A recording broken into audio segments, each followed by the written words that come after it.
problem was, no thinking outside of the box ideas came to us at first, which made the rest of the week even more frustrating. But when Drew and I showed up at school the following Monday, an opportunity finally presented itself. Practically everyone in our grade was walking around the lobby before homeroom wearing candy necklaces. "Where'd you get those?" I asked Carson. "Everyone got them at Angie's party on Saturday," he explained. It turned out that Angie'd had a huge boy-girl party that weekend. Drew and I listened in on some conversations in homeroom and overheard everyone talking about it. Apparently her parents planned on chaperoning parties regularly at their house from now on because they don't want kids hanging out in dangerous places, unsupervised. It looked like we were the only ones in 6th grade not invited because just about everyone seemed to be wearing these stupid candy necklaces that they'd gotten as door prizes or something. "Now everyone who didn't know we're nobodies will see that we don't have candy necklaces," Drew cried. "It's like they're wearing a badge or something." He was right, but then I got an idea. "Remember what I said last week?" I asked him. "This is a perfect chance for us to think outside the box." Drew cocked his head to the side like a dog when you try to have a meaningful conversation with it. "Refresh my memory about this box you're talking about," he said. "Come on," I said, grabbing his arm. We snuck over to the art room, where we cut pieces of yarn and made our own necklaces. Then we walked around all morning sucking our strings, pretending to feel bad that we'd finished all the candy. My theory was that everyone would assume we'd gone to the party and therefore assume we were cool too. Fortunately, a real candy string necklace is made out of a thin, gray, rubbery string, and all we had to work with was this fuzzy yellow yarn, so it didn't even look real. "I have little pieces of yarn stuck in my throat," Drew said. "Just keep licking," I whispered, even though he was right, because a couple of seconds later I coughed up a hairball. "Well, that's a first," Drew said. So the fake candy necklace idea didn't work, but at lunch Drew and I came up with different get-popular-quick schemes to trick students into thinking we were cool. And all afternoon we tried them out. Unfortunately, none of them worked, because Drew wasn't very good at following the plan. The most promising idea I'd come up with was to spread a bunch of cool rumors about each other. "Did you hear about Peter's surgery?" Or, "Have you seen Drew? I know he rescued all those elderly people from the overturned bus, but..." I walked around real slowly all day, holding my left side, the side I'd supposedly gotten a kidney removed from, but nobody bothered to ask me what was wrong. I asked a dozen different people if they'd seen Drew, pretending to be really panicked. I said I was worried that Drew had gotten hurt internally when he saved all those old people, and like a cat he'd crawled off someplace on his own to die by himself. Cats get embarrassed that they look undignified when they have death spasms. But each time the student would just go, "What are you talking about? He's standing right over there." Sure enough, Drew would be down the hall waving at us with a goofy smile on his face. I dragged him into the bathroom after 6th period. "The rumor doesn't make any sense if you don't make yourself scarce for the entire day," I yelled. "Sorry," he said. "I keep forgetting that part. Should I hide now?" It was too late. Everyone knew the jig was up. But I let him hide in a locked stall anyway, figuring he deserved some sort of punishment for not executing the plan right. Drew looked really pouty on the walk home from school that day. "Look, it's not your fault that you couldn't hear the bell for class when you were hiding out in the stall all afternoon," I said, patting him on the shoulder. "Don't beat yourself up over it." "It's not that," Drew said. "I just can't get over how suddenly this all happened, so out of the blue." "I know," I said. "People look at us as if they don't remember how things were for the last 2 years. How is that even possible? It's like we've all of a sudden woken up in another town. Like it's the same town but on another planet or something, where people have no memory of what..." But I wasn't listening to him anymore. Something he'd said had startled me. "You're a genius." I cut him off. He blushed. Then, when I didn't say anything more, he said, "Would it make me less of a genius if I asked how?" "It all makes sense to me now," I went on. "Look, let's consider the facts. 1, everyone thinks we're losers. 2, we didn't go to Angie's big party last weekend, which we've established is proof that we're considered losers, right? Okay, but I still don't get how that makes me a genius." "I haven't gotten to that part yet. Let me ask you something, Drew. Why is it that we weren't at Angie's party?" "Because she didn't invite us, and because we're losers?" Drew replied. I sighed. "Nope, it's because we're popular in other towns," I said, smiling. And thanks to our busy regional social lives, we just don't have time to hang out with our own classmates. Wait, seriously? Why didn't you tell me we were popular in other towns? Drew's eyes grew wide. I sighed again. I tend to sigh a lot around him. We're not, actually, but that's what we're going to make everyone else think, which will explain why we don't go to cool parties on the weekends and why we never hang out around anyone else during school. Once people realize that everyone in our neighboring towns love us, they'll have to think we're cool. But how do we do that? It's easy. We just make up a second life that we have and casually let people know about it, I said. It's not like they can find out the truth. Nobody knows anyone from those other towns. He thought about it for a minute. Then his face lit up. That just might work, he said. But how is that my idea? I smiled at him. You said it was like we'd woken up in another town, I said. I'm smarter than I thought, he said. Well, don't get too excited, I told him. We have work to do. Tonight I want both of us to think outside the box and come up with ideas for how to make people think we're popular in other towns. I jogged home the rest of the way. Chapter 13. So what ideas did you come up with? Drew asked when I showed up at his house the next morning.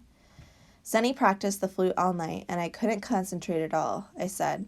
What annoyed me was that she already won the stupid talent show, so why she's practicing twice as hard as before?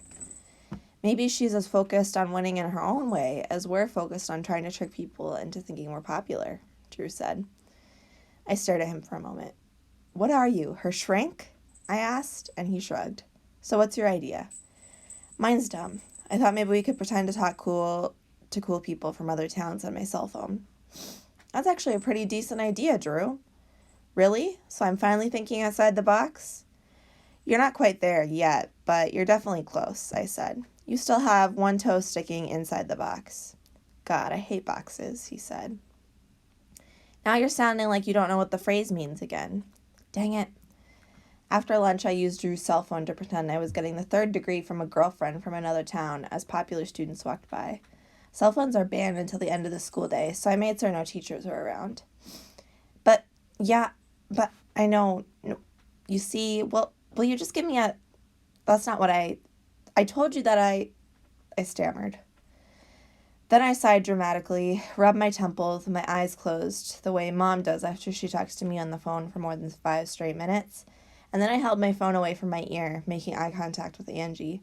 I rolled my eyes and made the cuckoo sign with my free hand, then put the phone back to my ear. I know, I said into the phone. Look, if it makes you feel better, but I didn't know she was your sister. But don't worry, I don't care if your best friend wants to date me. I wouldn't intentionally do that to someone at a party in town I don't even live in. It's not my fault. Hello? Defeated, I stared at the phone for a couple of seconds before hanging up. I could feel Angie staring at me. It was working. Every single one, I muttered to myself. Every girl in my life. I'm telling a teacher that you're talking on a cell phone, she said. We watched her walk away. That didn't work so well, Peter, Drew said. Maybe if you hadn't stood next to me, smiling like crazy the entire time, it would have seemed more convincing, I scolded him. You really have to give me the instructions beforehand, Drew said. Unfortunately, Angie wasn't kidding. She immediately told a teacher about my cell phone use, and the worst possible thing happened next. I got paged to visit the office a minute later and was informed that I had my first ever detention after school. Just saying the word in my head gave me the creeps. Detention. Trent's friend Lance had said that the Sweet Brothers were in detention all the time. Just picturing the Sweet Brothers waiting for me in a darkened classroom in the empty school after the buses took off was enough to make me seriously consider running as hard as I could into the nearest wall, so I'd have to get airlifted to the hospital or insane asylum or something. By the afternoon, everyone seemed to have heard the news, and everything people said about detention only made me feel more nervous. Carson leaned over in social studies class when Miss Farley was writing on the chalkboard. I wouldn't go if I was you, Peter. Have you ever been to detention? I asked him. Of course not, he replied, but I've heard rumors. It's where the bad people go. The dangerous people. Dangerous people, I repeated. That sounded terrifying. Do they ever go to our school? Psst, Peter. Donnie Christopher, The Hemingway kid with the gigantic head whispered, "Can I have your watch? It's not like you're surviving detention anyway." "Don't say that." "Peter," Mrs. Farley snapped, "you already have detention, and if anyone wants to join him this afternoon, by all means, speak up." Apparently, word had spread among teachers that I was in trouble, too. After school, I made the slow march over to room 12, where detention was held. I tried calming myself down as I walked, reassuring myself that Carson was just trying to scare me and probably no other kids would even be there. He was the last person who would know what detention was like anyway, right? What creeped me out was that it was so empty and silent in the hallway as I walked toward my fate. Weirder still was the fact that, even though I was heading toward detention rather than trying to make my escape, I realized I was tiptoeing, even though nobody was around to hear me. The door to room 12 was closed. I placed my hand on the knob, but before turning it, I said a little prayer to myself. "You're going to be okay," I whispered. Then I opened the door and my stomach immediately fell. The Sweet brothers were sitting in the front row.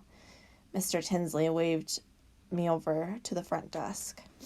"You're late," he said, which made sense. Tiptoeing isn't exactly the fastest mode of transportation these days. "Since this is your first time, let's go over the house rules. You are to sit there and do homework. You are not allowed to get up from your seat unless I give you permission. You can talk quietly, but if I hear you over my headphones, you will instantly get another detention. Understand? Now let me sign your detention slip." I tried to communicate with my eyes that I was in serious danger, but he just scribbled his signature and stuck it in a folder, without looking up, and said, "Grab a seat." "Well, if it isn't Street Magic's assistant," Hugh said, smiling so broadly that I could see the sides of his molars. My lord, they were going to eat me. "You're not alone, are you?" "Uh-huh," I said. Hugh and Hank looked at each other before breaking out in mad laughter. "Oh, this is going to be fun," Hank said.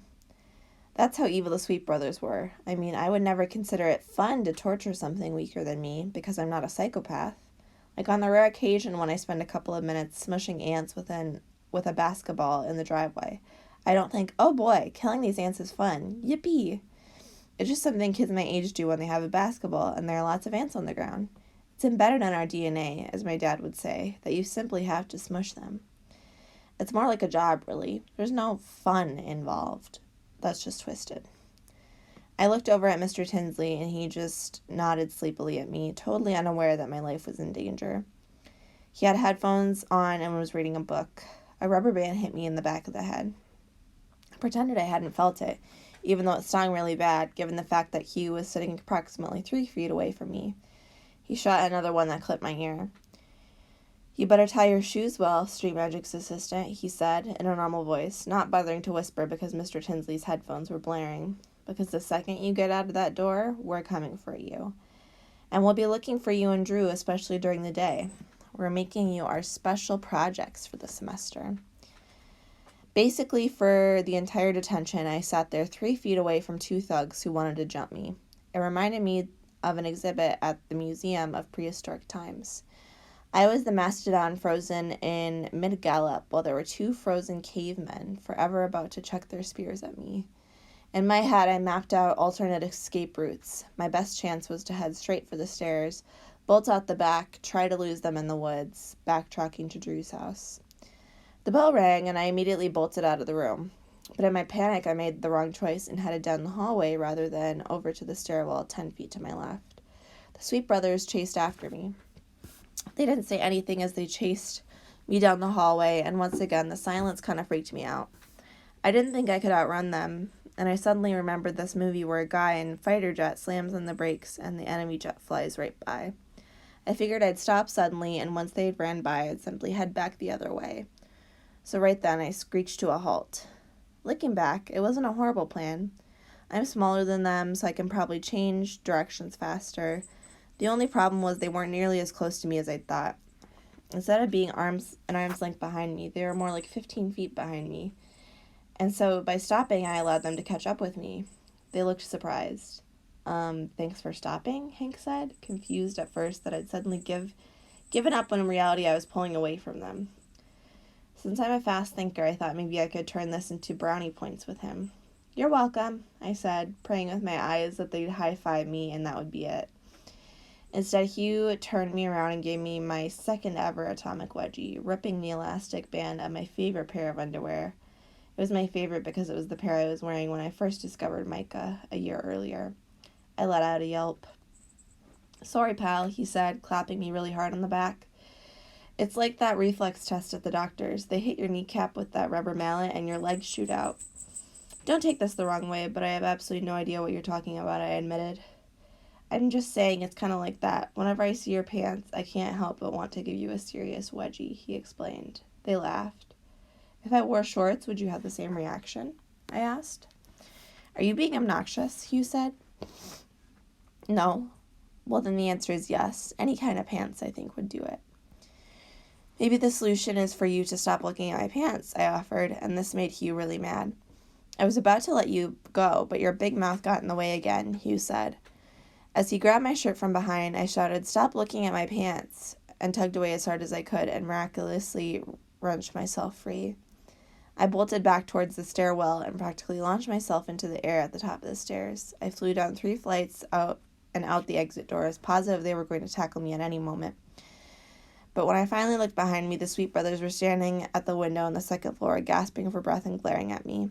I didn't realize it at that moment, but I just made a major discovery that would help me in the future.